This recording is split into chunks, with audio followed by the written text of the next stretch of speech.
once a home to great and powerful empires, the far-reaching grasslands of the Dothraki Sea were home to nomadic Dothraki horse lords, copper-skinned warriors who earned the right to braid their hair through victory in combat. A polytheistic people, their most revered deity was a horse god which claimed deceased warriors for his starry Khalasar roaming the Nightlands. They also believed the sun and moon were gods wed to each other, while the earth itself was a mother to their people, causing them to burn farms and large settlements, which dug into the ground and destroyed nature. To sustain themselves, the Dothraki raised horses for mounts as well as food, leather, and milk, while also regularly raiding other lands to either steal their wealth or extract tributes. As their culture frowned upon direct trade, Dothraki offered gifts while conducting business and expected gifts in return. Most commonly dealing in slaves, Dothraki not only warred with other lands but also against each other, as Khalasars often competed for dominance. Yet the shedding of freedman blood was forbidden in Vase Dothrak, the heart of Dothraki culture, located by the Mother of Mountains and Womb of the World Lake, home to the wives of slain Khals and their slave servants. These former Khaleesi's served as Dosh Khaleen, advisors and oracles greatly respected by the Khals. Migrating from east of the Bone Mountains, the Dothraki set out to conquer their new homeland, targeting nearly every realm of central Essos, including smaller settlements like the former Valyrian colony Assaria, renamed Vase Kadak, or City of Corpses, Yinshar near the Bone Mountains, which became Vase Gini, meaning City of Goats, and possibly Arakakeleki, meaning the Cannibals. Originally settled in the prosperous grasslands of central Essos, the pale-skinned Kothi people often warred with the nearby kingdom of Sarnor, but after losing many of these conflicts, migrated southeast. Yet just as these new towns and cities started to prosper, the region began drying out, turning grassland into red waste desert. They then suffered further tragedy during the Century of Blood, when the Dothraki raided and destroyed their holdings, renaming them City of the Whip, City of Spiders, City of Scorpions, and City of Bones. Fortunately for the people of Qarth, they survived thanks to its triple walls, and in time even expanded, building colonies like Karkash and Port Yos, while establishing themselves as a major trade port between East and West. Known as an overtly polite people who greatly valued individual property rights, the people of Qarth were ruled from the Hall of 1,000 Thrones by an assembly of pureborn claiming descent from ancient monarchs.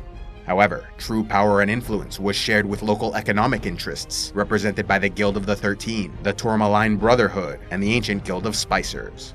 In addition to conquering the Kathi lands of the south, the Dothraki ventured north, attacking the ancient kingdom of Sarnor, which was in fact a collection of independent city-states, often at war with each other. Claiming descent from Huzor Amai, son to the last Fisher Queen, ruling over the ancient realm surrounding the Silver Sea, the Tall Men, as they were known, built beautiful settlements like Sathar, the Waterfall City, and traded with foreign powers near and far. Refusing to take the Dothraki threat seriously, Sarnori kings sent gifts to the Khals, encouraging them to invade regional rivals. As a result, the city-states started to fall, and it was not until the loss of Mardosh that the remaining rulers united under Mazor Alexi, who became the last High King of Sarnor. Though they raised a mighty host, they were slaughtered by 4 Khalasars at the Field of Crows, and all their lands destroyed, save for the port city of Soth, the last settlement of the Tall Men. Having thoroughly conquered the Sarnori and Kothi, the Dothraki next led a generational campaign against the mainland colony Ibish, held by the realm of Ibn upon the Isle of Ib, home to squat, heavy-set people known as ferocious warriors, as well as great craftsmen and artisans.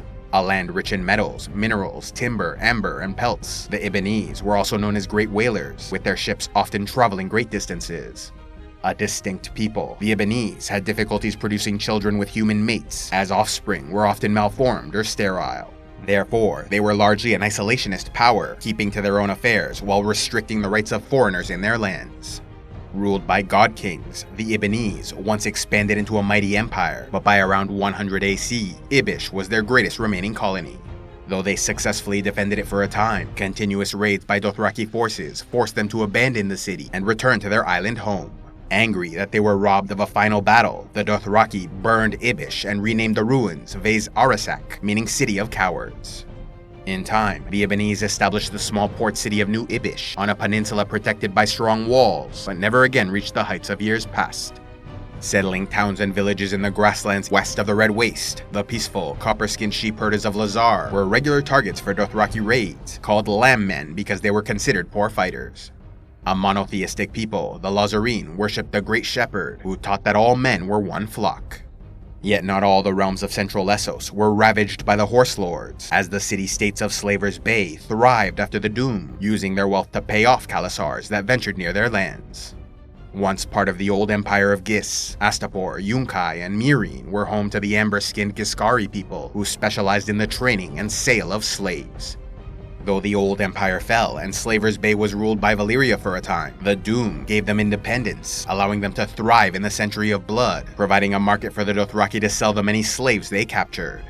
Taking great sport in pit fighting, the Giscari sacrificed slaves to honor the gods of Old Gis and named their priestesses Graces, with the Green Grace as their most revered religious figure. Though the cities of Slavers Bay, which later came to include New Gis, had much in common, like culture, language, and religion, each was governed independently by an elite aristocracy, like the Good Masters of Astapor, who specialized in training unsullied slave soldiers, the Wise Masters of Yunkai, who trained prized pleasure slaves, and the Great Masters of Meereen, known for their ferocious pit fighters. Moving east, beyond the Dothraki Sea, were the Bone Mountains of central Essos, a large, natural continental barrier that stretched from the Summer and Jade Seas of the south to the Shivering Sea in the north, with only 3 major roads known to pass through. Named for the many bones left by the Dothraki when they migrated into the grasslands of the west, the mountains were littered with the remains of other creatures as well, like in the realm of Jogwin, where stone giants, twice as large as their Westerosi counterparts, were slain in ancient wars with regional rivals like the Jogos Nhai of the east. A nomadic race, famed for their ferocity in battle, the squat, sallow-skinned warriors that roamed the plains of the Jogos Nhai, north of the Shrinking Sea, observed a unique cultural practice, in which they bound the heads of newborn children to give them pointed skulls. Traveling in small family groups, ruled by a male Jot or war chief, and a female moonsinger, acting as healer and priestess of their religion. Although males were permitted to become moonsingers if they wished, they were expected to dress and act like women, while women who wanted to be warriors had to dress and act like men.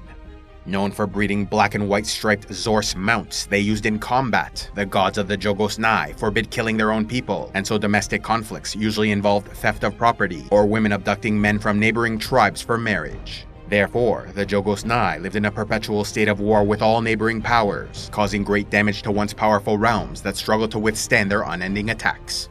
In addition to having chased the Dothraki from their original homeland in the east, it was the Chief of Chiefs, Garek Squint-Eye, who slew the last stone giant at the battle in the Howling Hills. The Jogos Nhai also fought many terrible battles against the Patrimony of Hyrkoon that once ruled near the Great Sand Sea to the west. Though they inflicted great damage on the Jogos Nhai, sacrificing thousands of prisoners to their gods, the Patrimony eventually collapsed, leaving Kayakayanaya, Bayasabad, and Shamidiana as independent city-states. Ruled by councils of great fathers, the sister cities were exclusively defended by bare-breasted warrior women trained their whole lives for combat. Men born into this society were tested at an early age, with the most worthy becoming great fathers permitted to breed with the women of the realm, while the other 99 out of 100 boys were made eunuch laborers, gelded to ensure they did not procreate. A special thanks to all those who contribute to CivilizationEx, like Faith the Wandering Huntress, Renee the Demigod, Elendil of Numenor, and Feanor Nathan. If you'd like to help the channel, be sure to give a like, leave a comment, subscribe, and click on the links below, or else go to patreon.com/CivilizationEx, where you can gain early access to videos, vote on future content, and watch the Patreon-only series, Heroes of Lore and Legend.